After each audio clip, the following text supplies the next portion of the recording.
Victoria observait avec une curiosité mêlée d'envie les trois silhouettes élégantes qui descendaient de leur voiture de luxe. Chaque fille, habillée comme une star de cinéma, avançait avec une confiance insolente. Des hommes en costume leur ouvraient les portières, leur offraient un baiser sur le front avant de repartir, laissant les reines de Saint-Jorga devant la clôture de l'auberge. Elles escaladèrent la barrière avec une aisance qui révélait l'habitude, riant doucement, comme si elles étaient invincibles. Victoria, cachée derrière un rideau de l'auberge, les regardait disparaître dans la nuit, fascinée par leur audace et leur liberté. Ces filles vivaient dans un monde de privilèges et de glamour que Victoria n'avait jamais connu. Le lendemain, les trois reines firent leur entrée dans le grand salon de coiffure de l'école, où toutes les étudiantes attendaient leur tour en silence. Comme à leur habitude, elles coupèrent la file sans un mot, offrant un généreux supplément pour que les coiffeuses se consacrent exclusivement à elles. Victoria, assise avec Leia dans un coin, sentit un pincement d'humiliation. Elle et son amie, venues avec leurs maigres économies, savaient qu'elles devraient se contenter de tresses simples qu'elles réaliseraient elles-mêmes plus tard dans leur dortoir. Les murmures des autres filles fusaient. « Regarde-les, ces prétendues princesses. Elles pensent que l'argent achète tout. » Mais Victoria n'écoutait pas. Une partie d'elle rêvait d'être à leur place, de connaître le luxe et la reconnaissance qu'elle semblait incarner. Ce fut cette envie, cette étincelle d'ambition et de curiosité, qui allait bientôt l'entraîner dans un monde bien plus sombre qu'elle ne l'avait imaginé. Victoria venait d'un milieu modeste. Elle fréquentait cette prestigieuse école pour filles grâce à une bourse offerte par Madame Margaret. Elle et son amie Leia étaient les seules à avoir remporté cette bourse, ce qui leur avait permis d'étudier à Saint-Jorga. Cependant, leur séjour dans cette école impliquait des dépenses supplémentaires. N'ayant pas les moyens de profiter des services du salon de coiffure, Victoria et Leia réalisaient des coiffures simples l'une pour l'autre avec leurs maigres économies. Un jour, alors qu'elles venaient de finir de se coiffer, elles retournèrent dans leur dortoir. Sandra, Sokna et Lisa, les reines de l'école, ne purent s'empêcher de se moquer. « Regardez-les, ces vilains singes !» ricana Lisa. Elles ne comprennent pas que la beauté coûte de l'argent. D'autres étudiantes se joignirent à leur rire. Les trois reines étaient installées dans un coin du dortoir, leur espace décoré avec des fleurs et des draps luxueux. Devant elles, des sachets de pop-corn et des smoothies.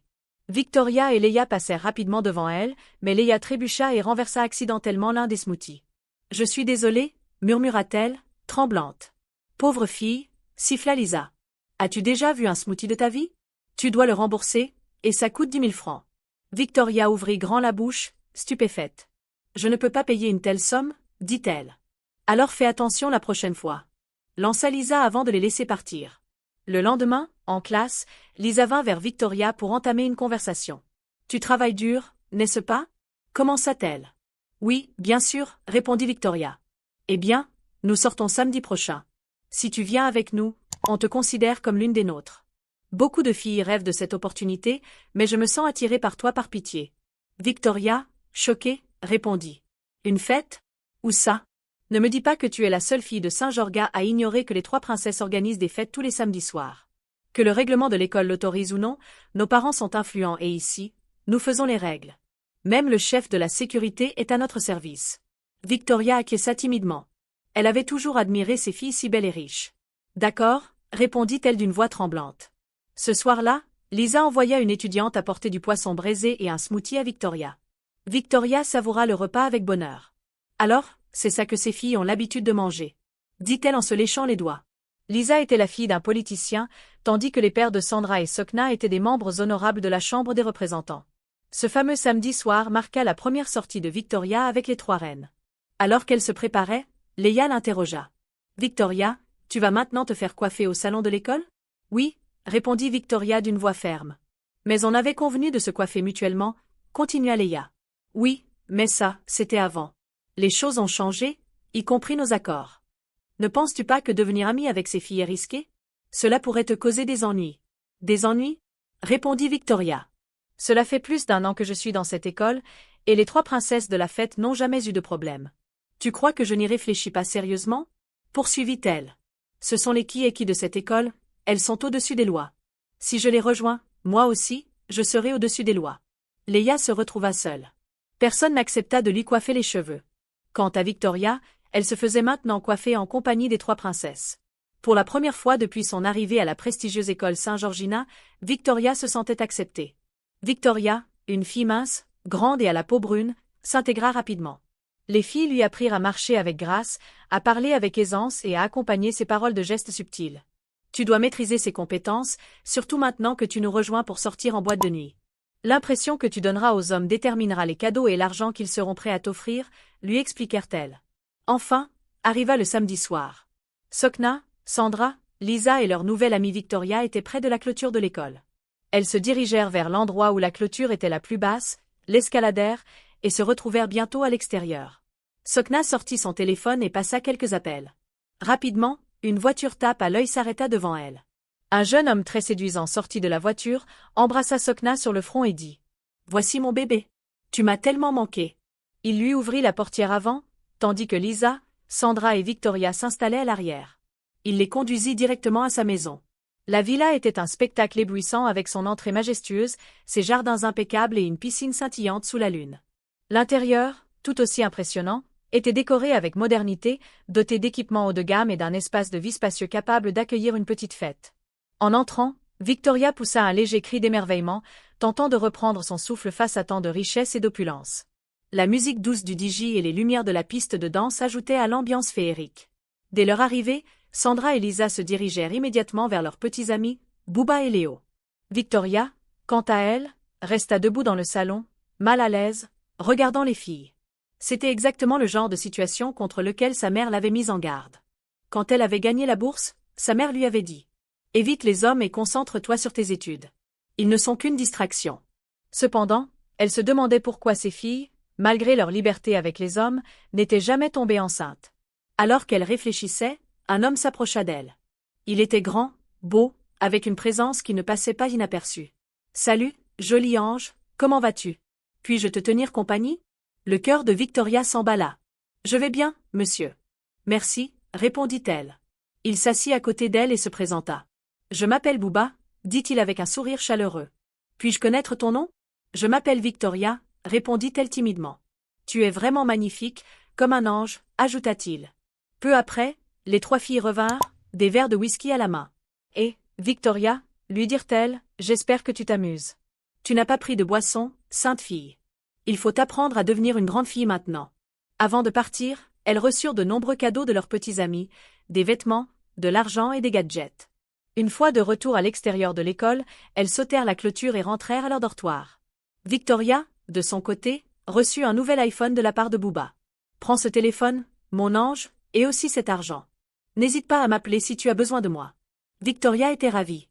Elle n'avait jamais utilisé de téléphone Android auparavant, et voilà qu'elle possédait un iPhone. Elle était désormais l'une des filles populaires de Saint-Georgina. De retour à l'école, Victoria appelait Booba chaque jour. Pendant que les autres filles sortaient, les trois princesses de la fête utilisaient leurs gadgets pour contacter leurs petits amis. Victoria aussi passait des appels à Booba, qui la flattait et lui donnait de nombreux surnoms affectueux. Victoria était heureuse de faire partie du groupe des filles influentes du campus, laissant son amie Léa derrière elle. Lors de leur prochaine sortie, elles se retrouvèrent au même endroit avec leurs différents petits amis. Chacune des filles entra dans une pièce avec son petit ami, laissant Victoria avec Booba. Ce dernier s'approcha pour la toucher, mais elle protesta. « Je ne peux pas faire ça. Ma mère m'a mise en garde. »« Alors, pourquoi es-tu ici ?» répliqua Booba, furieux. « Donne-moi l'iPhone que je t'ai offert, » dit-il en la repoussant violemment. Lorsque ses amis revinrent, Booba leur dit « Amenez-moi une fille qui sait ce qu'elle fait. Je n'ai pas besoin de ces filles locales qui viennent ici pour perdre mon temps. » De retour au dortoir, les filles sermonnèrent Victoria. « Regarde comment tu as raté une occasion de devenir une grande fille. Pourquoi es-tu si enfantine? Ta mère a dit ceci, ta mère a dit cela. Tu crois qu'on n'a pas de mère, nous? Est-ce que ta mère est ici avec toi à l'école? Mais, et si je tombe enceinte? Demanda Victoria. Il n'y a rien à craindre. Et puis, il y a des médicaments pour se débarrasser rapidement d'une grossesse, lui répondirent-elles. Victoria regarda les trois filles embrasser leurs petits amis avec passion et sans aucune gêne. Finalement, Victoria prit une décision, elle voulait devenir une grande fille. Après tout, Booba lui avait promis de l'épouser après le lycée. Victoria se livra à lui sans retenue. Tous les samedis, elle retrouvait son petit ami et ses amis à leur lieu de rendez-vous habituel, où ils mangeaient, buvaient et dansaient. Victoria dormait également avec Booba avant de retourner au dortoir. Rapidement, il devint normal pour elle d'avorter à chaque fois qu'elle tombait enceinte. Au fil des mois, Victoria se détourna complètement de ses études. Elle passa d'une élève brillante en tête de classe à des résultats médiocres. Dans une salle de classe lumineuse mais austère, Victoria était assise au dernier rang. Elle fixait son cahier ouvert, mais ses pensées vagabondaient. Elle revoyait sans cesse les moments passés avec Monsieur Ken et les dernières disputes avec ses amis. Mademoiselle Victoria, répondit une voix autoritaire. Elle releva la tête brusquement, surprise. Le professeur l'avait appelée pour résoudre une équation complexe au tableau, une tâche qu'elle aurait autrefois trouvée triviale. Avec une hésitation visible, Victoria se leva et se dirigea vers le tableau, les regards de ses camarades fixés sur elle. La craie tremblait légèrement dans ses doigts tandis qu'elle écrivait une réponse incorrecte. « C'est faux, mademoiselle Victoria », répliqua sèchement le professeur. « Que se passe-t-il? Vous étiez une élève modèle. » Un murmure parcourut la classe. Les élèves, autrefois impressionnés par son intelligence, échangèrent des sourires moqueurs et des chuchotements acerbes. Victoria, honteuse, baissa la tête et regagna lentement sa place, sentant le poids des regards. Elle se sentait constamment faible et avait souvent des vertiges. Lors d'un week-end comme les autres, après une nuit de danse, de nourriture et d'alcool, Victoria rentra et remarqua que ses règles n'étaient pas venues depuis plusieurs semaines. Elle utilisa un test de grossesse qu'elles avaient au dortoir et découvrit qu'elle était enceinte. Paniquée, elle prit les pilules qu'elle avait l'habitude d'utiliser, s'attendant à ce que la grossesse soit interrompue comme d'habitude. Mais à sa grande surprise, rien ne se passa. Elle prit encore plus de pilules, mais le résultat fut le même. Victoria se retrouva dans une situation désespérée. Elle en parla rapidement à ses amies Sandra, Sokna et Lisa, mais elle ne put rien faire pour elle. « Pourquoi tes problèmes sont-ils toujours différents des nôtres? Nous gérons toujours nos affaires sans souci depuis que nous avons commencé cette vie, et toi, après seulement 6 mois, tu veux nous mettre dans les ennuis. » Après ces paroles, ses amis commencèrent à l'éviter, comme si elle était une pestiférée. Une après-midi calme au dortoir, Victoria était seule. Ses amis étaient sortis, laissant leurs affaires éparpillées. En cherchant un livre sur une étagère, elle renversa accidentellement une pile de cahiers. Parmi eux, un journal au cuir usé attira son attention. Le journal appartenait à Lisa. Hésitante, Victoria ouvrit doucement la couverture, luttant contre la culpabilité de lire quelque chose d'aussi personnel. Mais sa curiosité prit le dessus. Les premières pages étaient remplies de récits de soirées et d'amitié, mais bientôt, les écrits devinrent sombres. Lisa y décrivait ses propres luttes avec les avortements qu'elle avait subis, ses craintes de ne plus jamais pouvoir avoir d'enfants, et ses regrets d'avoir abandonné ses rêves pour une vie de plaisirs éphémères. Victoria sentit un poids sur sa poitrine en lisant les mots. Lisa, qui semblait toujours si confiante et invincible, cachait ses propres peurs et douleurs. Pour la première fois, Victoria réalisa que derrière les sourires et les rires de ses amis, il y avait des cicatrices qu'elle dissimulait bien. Elle referma le journal, les mains tremblantes. Les paroles résonnaient dans son esprit, « Je me demande parfois si cette vie vaut la peine. Mais je ne peux plus reculer. » Son ventre commençait maintenant à s'arrondir, car sa grossesse avait dépassé les 3 mois. Cette nuit-là, après une journée lourde de réflexion et d'émotion, Victoria s'endormit difficilement. Son sommeil fut agité, hanté par un rêve étrange et troublant. Elle se retrouva soudain dans son village natal, au milieu de la place centrale. Le soleil, d'habitude chaleureux, semblait froid et distant. Autour d'elle, des enfants pleuraient, leurs visages flous et inaccessibles. Leurs mains tentaient de s'accrocher à elle, mais chaque fois qu'elle tendait les bras pour les réconforter, ils semblaient s'éloigner davantage. « Pourquoi pleurez-vous » demanda-t-elle, sa voix emplie de détresse. Mais aucun son ne sortit de leur bouche. Ils la regardaient avec des yeux emplis de reproches, leur douleur muette résonnant comme un écho dans son esprit. Elle sentit une vague de panique l'envahir, une peur profonde qu'elle ne pouvait nommer. Puis, au loin, elle aperçut sa mère, debout sur le seuil de leur maison, la regardant fixement. Ses lèvres bougeaient, comme si elle prononçait des paroles, mais Victoria ne pouvait rien entendre. Les enfants pleuraient de plus en plus fort, et la vision devint insupportable. Elle se réveilla en sursaut, le cœur battant, trempé de sueur. Le silence du dortoir était assourdissant, et elle réalisa qu'elle avait les larmes aux yeux. Un samedi soir, Victoria se rendit seule chez Bouba. Depuis qu'il avait appris qu'elle était enceinte, il refusait de répondre à ses appels. Déterminée à l'affronter, elle se rendit à l'adresse qu'elle connaissait pour être sa maison. Elle frappa à la porte, son cœur battant la chamade. À sa grande surprise, une femme très belle et élégamment vêtue ouvrit la porte. « Je cherche Bouba », dit Victoria, la voix tremblante. « Oh, il a conduit mon mari quelque part », répondit Madame Lorita. « Puis-je l'attendre » demanda Victoria. « Et qui êtes-vous » répliqua Madame Lorita. « Je suis sa petite amie », répondit Victoria. Madame Lorita éclata de rire, applaudissant ironiquement en secouant la tête. Madame Lorita, en croisant les bras, demanda à Victoria. « Sa petite amie ? Ou l'une de ses petites amies ?» Victoria fut stupéfaite. Son cœur battait encore plus fort. « Je ne peux pas repartir, madame. Je suis enceinte de lui, » répondit-elle timidement. « Enceinte d'un homme marié dont la femme et les enfants vivent au village » s'exclama Madame Lorita. Victoria balbutia, essayant de se défendre. Mais Bouba a toujours affirmé que cette maison lui appartenait.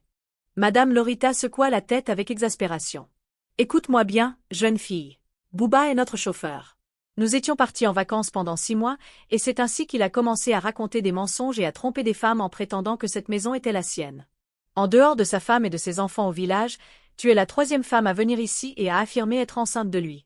Victoria resta figée, incapable de dire un mot.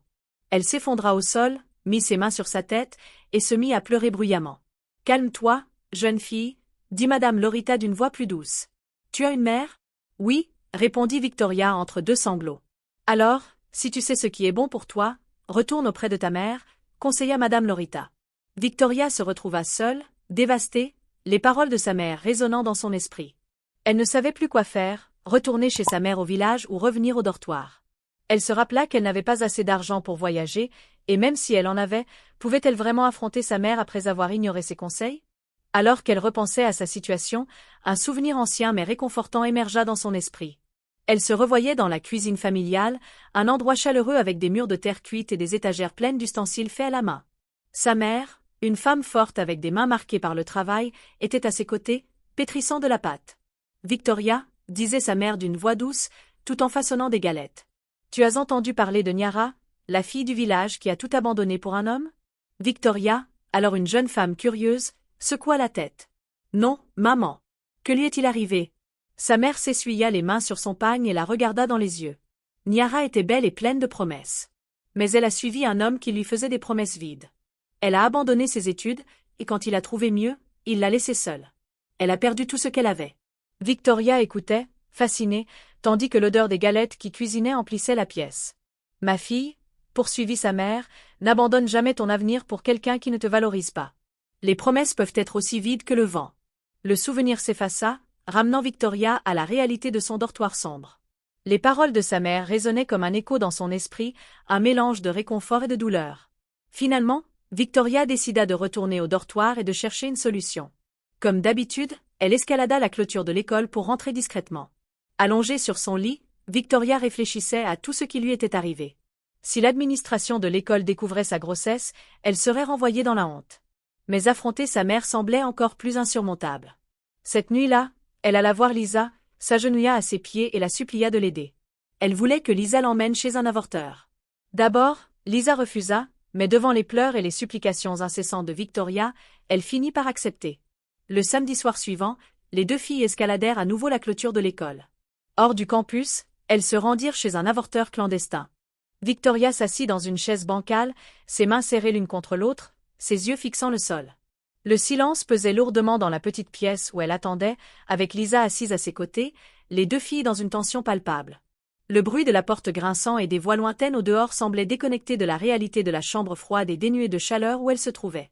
L'avorteur entra finalement, un homme d'âge moyen, les traits marqués par le temps et la fatigue. Il observa Victoria un instant, son regard un peu distant, comme s'il connaissait trop bien la souffrance qu'elle portait en elle. Il soupira avant de prendre la parole d'une voix calme mais grave. « Tu sais, j'ai vu beaucoup de jeunes femmes comme toi, celles qui viennent ici pleines d'espoir ou de désespoir, souvent un peu des deux.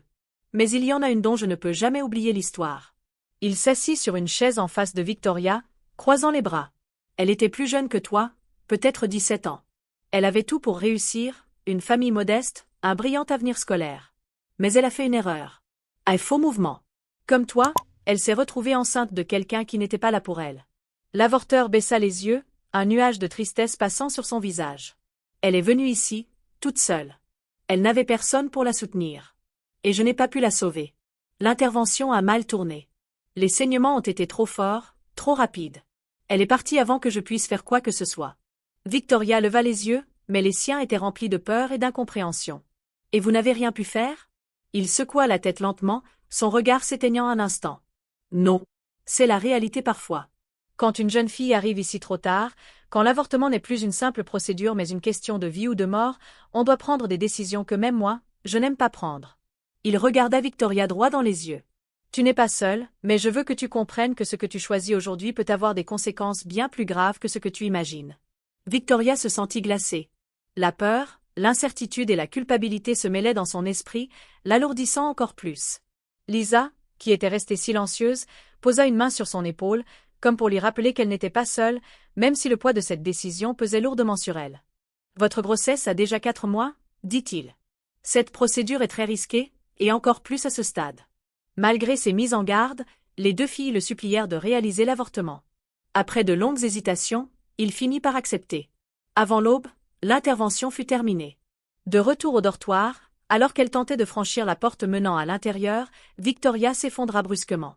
Elle saignait abondamment. Des étudiants qui passaient par là alertèrent immédiatement les autorités de l'école. Ils se précipitèrent rapidement et emmenèrent Victoria à l'hôpital. Là-bas, les parents de Victoria furent alertés. Les médecins firent tout leur possible pour sauver sa vie, multipliant les interventions chirurgicales pour stopper les saignements de son utérus. Mais il était trop tard. Victoria perdit la vie sur la table d'opération, ayant perdu une quantité importante de sang. Cette histoire enseigne aux jeunes filles l'importance de se calmer et de se concentrer sur leurs études. Écoutez les conseils de votre mère. En tant que jeune fille, évitez les mauvaises fréquentations qui vous incitent à ignorer les sages recommandations de vos parents. Si, d'une manière ou d'une autre, vous faites une erreur, n'hésitez pas à retourner vers vos parents. Il vaut mieux que vos parents vous voient dans un moment difficile que de chercher des solutions par vous-même qui pourraient vous coûter la vie. Si vous avez aimé cette histoire, n'hésitez pas à mettre un j'aime, à laisser un commentaire et à vous abonner à la chaîne pour découvrir encore plus de récits incroyables.